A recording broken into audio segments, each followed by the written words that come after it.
Third millennium between climate change and scientific revolution. In the 20th century, after the two world wars, Western countries experienced economic growth like never before had happened. The Third Industrial Revolution and that of information ensured a continuous improvement in well-being with increasing portions of the Western population. The availability of cheap resources, especially energy, and the continuous scientific progress, made the population and the consumption grow exponentially. Billions of people wanted to enjoy wealth like that of rich countries, and those who could, like China, used every available energy resource to get the population out of poverty. The amount of fossil fuels burned became enormous, and some cities began to be enveloped in a smog cape that clouded the sky.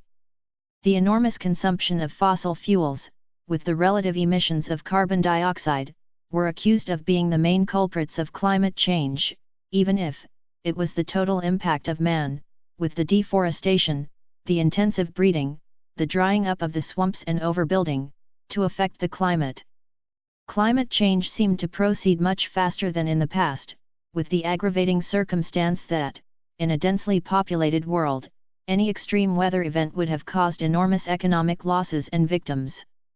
The population of rich countries became more and more attentive to the environment, while most of the world population, which still lived in precarious conditions, was willing to grow at any cost, even sacrificing the environment.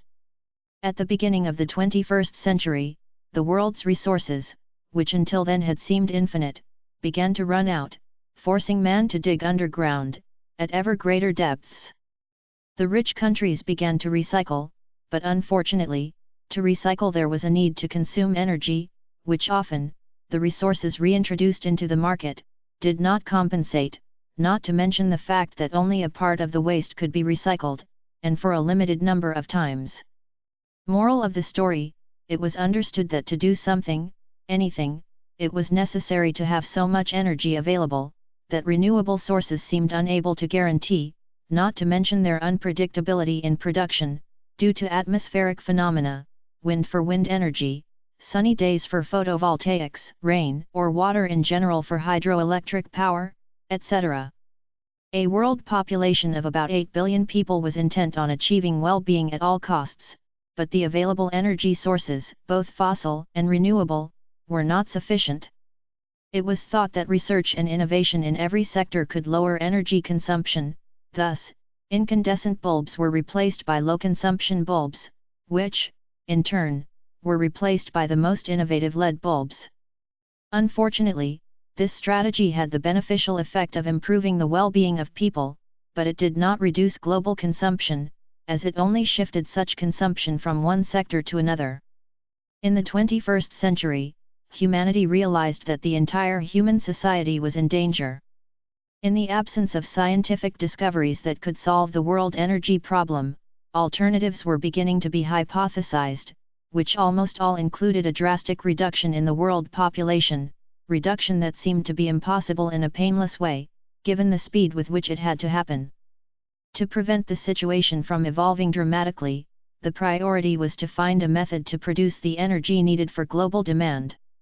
In the event that such a method had been found, the greater availability of energy, in the medium term would have guaranteed well-being, but in the long term, it would have further increased the world population, with the consequent increase in the ecological footprint of man.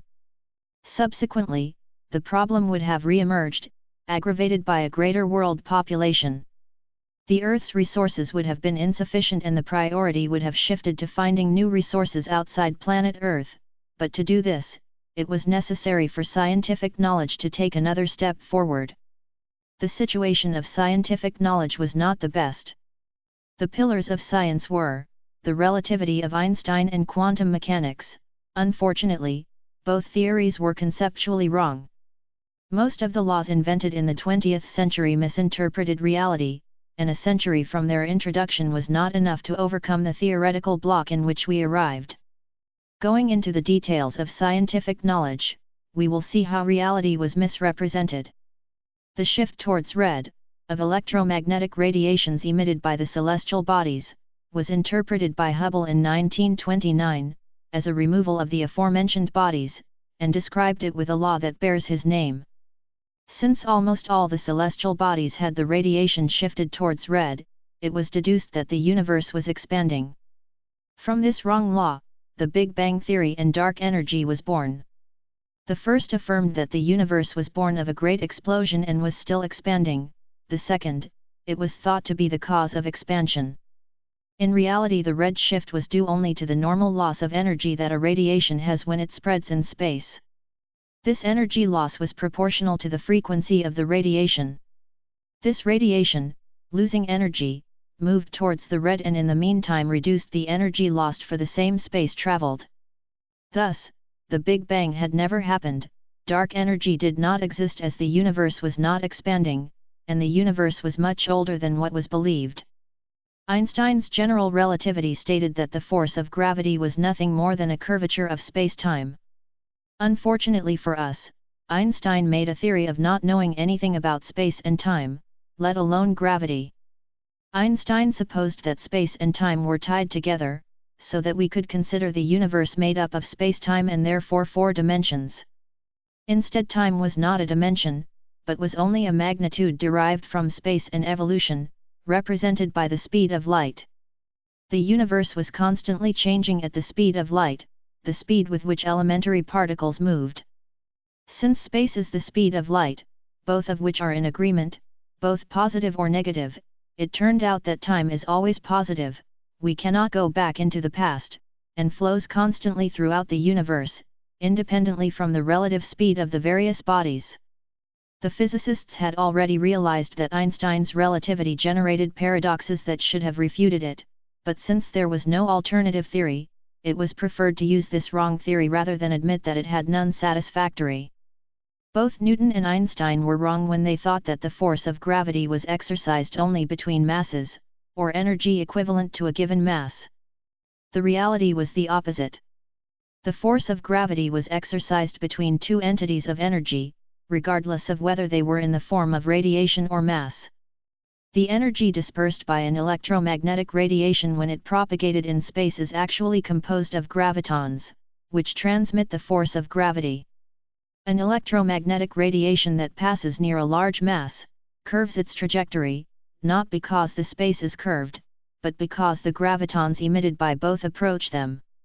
The quantity of gravitons emitted is enormous.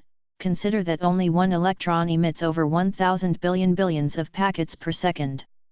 Each package consists of a very large number of individual gravitons. This causes everything around each particle to create an intense flow of gravitons, so that it can be defined as a continuous field, a gravitational field. If the photons, electromagnetic waves, seem small, we must think that the graviton packets are emitted from what constitutes a photon. Since the quantity of gravitons that can be absorbed by a particle is not infinite, it follows that the electromagnetic and nuclear repulsion forces increase the black hole as the mass increases, that is, there can be no energy in the form of mass, beyond a given concentration. This means that no singularity exists within a black hole and the true laws of nature continue to be valid. As for quantum mechanics, the erroneous interpretation of a single experiment, that of the double slit, led to a whole series of unreal interpretations of reality. In the above experiment it was thought that an electron could pass simultaneously through 2 slits, and that this only happened if these electrons were not observed. From this was born the theory of many worlds, that is, that reality became such only if observed, or that in front of a choice, from which slit to pass, parallel universes were created in which the electron, in one passed in the left slit and in the other in the right one. Clearly this experiment was misinterpreted, as it did not consider the electromagnetic field that every charged particle generates around itself, and that it interacts with everything that is near the trajectory of an electron. To further complicate the situation, the probabilistic nature of quantum mechanics was added, born from the fact that a particle like the electron could overcome barriers of energy higher than its own. Considering the electromagnetic field composed of virtual photons is wrong, and it is absurd that quantum mechanics considers that the interaction between electrons violates the energy conservation principle for a short time. The problem arises from the fact that quantum mechanics does not conceive the entities of which photons are made and considering only the electromagnetic macro waves as mediators of interactions. Even thermodynamics, with the misinterpretation of entropy as a molecular disorder, contributed to a misinterpretation of reality. The universe will not end in a thermal death by dispersing its particles as far as possible, from an expansion that does not even exist. By correctly interpreting entropy, as a manifestation of electromagnetic repulsive forces, as between atoms of a gas, we know that there are also electromagnetic attractive forces that allow atoms to aggregate into molecules, and as there is also the gravitational attraction, we avoid that the heavenly bodies disperse in the universe. Returning to astronomy, the theory on solar system formation was incomplete. The gravitational force that had to aggregate the gases and the dusts, in reality was not sufficient to trigger the formation of new solar systems. The reality is that there is a need for an X-ray source, normally emitted by some black hole in the galaxy, to magnetize the ferromagnetic metals of the dust and thus aggregate the nuclei of the various celestial bodies, which in fact were mainly composed of iron and nickel, ferromagnetic metals. As they grew, these ferromagnetic nuclei reached such a mass that they could also attract other lighter and non-magnetic elements. Thus, the electromagnetic force between magnetized bodies was that which triggered the formation of celestial bodies. As the formation of solar systems occurred, it was realized that the asteroid belt could not have formed naturally, but was born from the explosion of a planet that was in that orbit. The power needed to blow up a planet like the Earth is equal to 100,000 billion times that of all the nuclear weapons on Earth. The solar system began to look like a battlefield in which there were the ruins of a battle, but between whom? We began to find evidence of what was previously assumed, that is, that we are not alone in the universe. The universe began to be considered a dangerous place, like a jungle, in which there are various ferocious animals and the law of the strongest is in force. It was clear why extraterrestrials did not see themselves around, because this put at risk the entire planet of origin of these beings. The main method, to survive for a long time in the universe, became to camouflage itself, something that most of them did. Those who tried to observe them exchanged their camouflage for gravitational microlenses. Instead, on Earth, men continued to emit electromagnetic waves, with the risk every day higher, of getting noticed by someone out there. In reality, on the periphery of the solar system, there were already those who camouflaged themselves and waited, but waiting for what? Maybe they used the Earth as bait? Or was there only one sentinel waiting for signs of modern civilization?